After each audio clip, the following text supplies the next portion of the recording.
关注大度，也白富。What's up？ 我是大度。这台枪神9在我手里面已经半年多的时间了哈。对于它的评价听起来可能会有一些恰饭，它对比友商们的同配置机器哈，会有不少的溢价。但是如果要让我选出2025年我最满意的游戏本，非它莫属。别着急，这一期纯自费。机器有点贵，大佬们记得长按点赞3连。我们先从它的外观外设开始讲起。枪神9的样子就是一副游戏本证件照上的那种标准模板，它的体积也是在游戏本的常规水准之内。作为参考，我今天的臂围是36，哇，这个重量柔弱的女生背起来可能会变得非常。幸好机器的材质、做工都是优佳的表现，R 角统一，接缝细密，就算是电脑小白拿到手里，第一反应也会是这台机器不便宜吧？不过尾巴上的这条蜜汁绿色，我用了半年多了，还是没有参透设计师到底是什么用意。这一次枪神9的地壳不用拧螺丝就能够快拆，而且还有光线传感器可以自动断电，连我家奥利奥都能够拆机，扩容或者清灰的难度指数级降低。脱下了后盖，露出性感的主板，哇，这个装甲没有杂乱的布局和飞弦，强迫真的爽了，甚至连固态位也用上了快拆。ROG 真的很善于隐藏小彩蛋。But 话说回来，原厂只给了16G 的内存，还是有一些难崩的。而且当时买它的时候，内存价格还没有起飞啊！我当时为啥不加一条呢？我感觉自己就像是一个2012年没有买房，2019年没有买比特币，然后去年没有买显卡的大傻瓜。不说了，我去天台静一静。机器亮机的一瞬间，就是扑面而来的情绪价值。logo 灯加单键 RGB 加底部环绕灯带，让机器在暗光下有一种悬浮感。我经常自嘲自己是 RGB boy， 或者说是一个鬼火青年吧。但是玩2077在夜之城晃悠的时候，这个画面搭配这套灯的氛围感真的神了！在整瓶冰可乐当锅，人生几何啊！外设部分依旧是 ROG 熟悉的组合拳，键盘、触摸板、扬声器，不说对其他机器的降维打击吧，但至少我真的不想再去用其他的游戏本了。枪神9的按键按压和回弹都很舒服，声音听着很扎实紧密，关键是它的按键音完全不吵。不管是写辞职报告还是通宵打游戏，这块键盘我能够想到的对手，目前来说就只有像微星的泰坦 Ultra 那个机器，400块。键盘上面有5个自定义按键，右侧还有5个媒体控制按键，除了没有小键盘，稍显遗憾啊。这块键盘满分5分，我愿意给它一个4.8分。它的触摸板面积大到离谱，感觉放到18寸机器上面都能够撑得满满的。4边等宽，而且缝隙超窄，这个基本操作了。加之非常细腻的磨砂玻璃，即使我的汗手也能够很丝滑，而且没有粘质感的使用。它的按压声音很紧致低沉，对高级感的塑造加分不少。而且 ROG 还给触摸板加上了虚拟的数字键盘，我只能说能用，但是肯定是没有实体数字小键盘那么的精确和舒适，只能算是个额外的小彩蛋吧。总的来说这一套键盘和鼠标放在游戏本上面是非常难得的那种，不需要去操心需不需要外接键鼠啊啥的，都能够用得很舒适的一套了。而且我是刚从 MacBook Air 换过来的，所以你们应该能懂吧。外设组合拳的第3招，扬声器。我一般只会在那种轻薄本呀、全能本上面去抠扬声器的质感。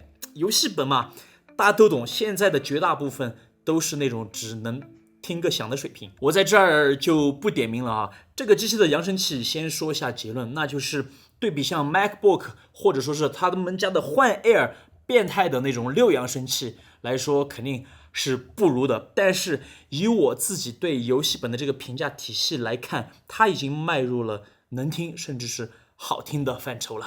这里有个姑娘叫小花，长得好看又深的，一双美丽的眼睛，辫子粗又长。用心在游戏本上做外放的厂商真的是屈指可数，所以每一次遇到我都要狠狠的表扬。在屏幕上 ROG 一直都是不将就的，不过我是因为用过了枪神9这一代的超近版，所以我的眼睛其实是被养掉了的。考虑到价格，枪神9如果能够上1000尼特的屏幕，就真的完美了。不过打游戏啊、做设计、剪视频肯定是够用的，不用焦虑。必须重点夸一下的是，枪神9的屏幕边框保持的很窄的同时，没有刘海，这一点在我这儿就是绝对的审美正义。所以说，枪神9无论是正面还是背面，看着都是简洁方正的。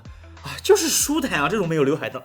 然后在录视频的时候，我才发现它的摄像头居然是带了人脸识别解锁的 Nobility。关于枪神9的性能，其实是我最不想聊的，因为同配置 CPU 和显卡的机器，我真的用了太多了，我都要用到吐了。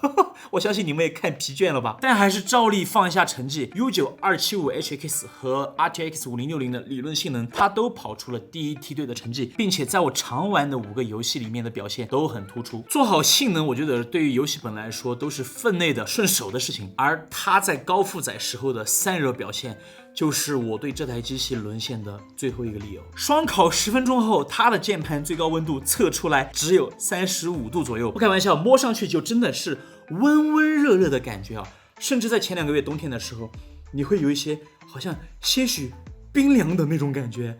当然，这还没有完，更加夸张的是，现在在烤机，我们人为的噪音分贝是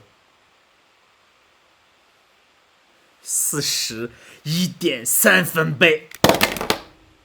就算婷姐打呼的动静都比它吵。把它和轻薄本放在一桌，这玩意儿都能够先夹菜。我放一张表格，你们就知道有多离谱了。在我的认知里面，只有18寸的重型本子才有这种温度和噪音表现。所以这半年我经常会有一种在用 MacBook 的恍惚感，太假了，实在是。总的来说啊，枪神9的键鼠带给我的这种使用的舒适程度，以及它的离谱散热带来的用机的优雅感，还有它的扬声器啊、RGB 灯效啊这些带来的情绪价值，都会影响我对这一台机器的判断，甚至是淡化它相对于其他机器有一些溢价的这种影响。但是那种凭空溢价和凭本事溢价，我还是能够分得清楚的。所以这期视频看完，你们对这台枪神9觉得值不值？比其他机器贵2000块钱左右的溢价呢？最后多聊2句啊，就是现在的笔记本呀、手机市场都是非常同质化的。其实那种无聊的机器、没有特点的机器，我自己做多了也是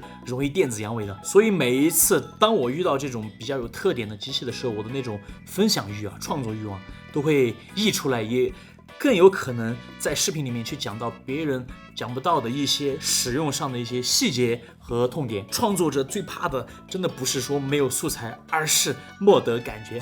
你们还想看我拍什么机器的视频，记得在弹幕或者是评论区来分享。虽然说拍这种贵重的电子产品是真的有点肉疼啊，但是观众们的正反馈就是我们这些做 UP 主自由创作时的最大动力。